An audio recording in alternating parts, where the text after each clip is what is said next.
கர்த்தராகிய இயேசு கிறிஸ்துவின் இனிய நாமத்தில் இந்த அதிகாலை வேளையில் உங்கள் யாவருக்கும் அன்பின் வாழ்த்துதல் தெரிவித்துக் கொள்கிறோம். இன்று நாம் தியானத்துக்கு எடுத்துக்கொள்ள இருக்கிறதான வேத வசனம் ரோமர் 12ஆம் அதிகாரம் 18ஆம் வசனம். எல்லா மனுஷரோடும் சமாதானமாய் இருங்கள். ஆமென். ஒரு மனிதன் அனைத்து மனிதர்களோடும் சமாதானமாய் இருக்க முடியவில்லை. ஏன்?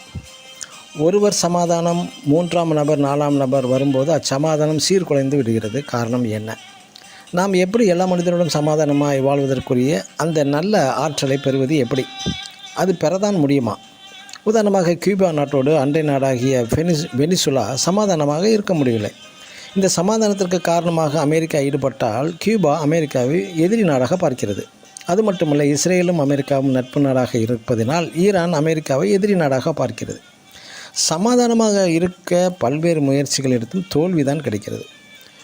ஒருவர் இருவரின் சமாதானம் மற்றொருக்கு அது பிடிக்கவில்லை. ஆனால் விசேஷமான மனித உறவு மட்டும் ஒருவர் இருவர் மட்டுமின்றி எல்லோரிடமும் சமாதானமாக இருக்க அது உதவுகிறது. எதன் மூலமாக என்றால், அவன் முதலாவது தேவனோடு சமாதானமாக இருக்கும்போது மட்டுமே அவன் எல்லா மனிதரோடும் சமாதானமாக இருக்கும் ஆற்றலை பெறுகிறான். நாம் எதற்காக ஆவிக்குரியவர்களாக வாழ வேண்டும்?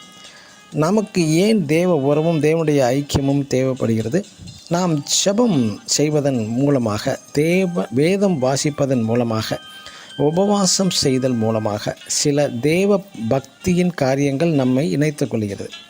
தேவ சமாதானத்தை இருதயத்தில் ஒருவன் அதில் இருக்கும் பட்சத்தில் பிறரோடு சமாதானமாய் இருக்க கற்றுக்கொள்கிறான். சிலரது மனம், குணம், பண்பு, ஆற்றல், நடத்தைகள், வார்த்தைகள் மூலமாக நமது அமைதியை எளிதாக பாதித்து சமாதானம் இழந்து விடுகிறோம்.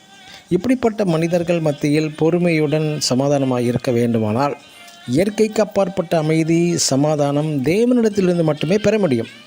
மோசே தேவனோடு நெருங்கி வாழ்ந்ததால் மோசே சாந்தமுள்ள குணமுள்ளவன் என்று தேவனாலே சாட்சி பெறுகிறான். என்னாகும் 12ஆம் அதிகாரம் 3ஆம் வசனத்தில். ஆமென்.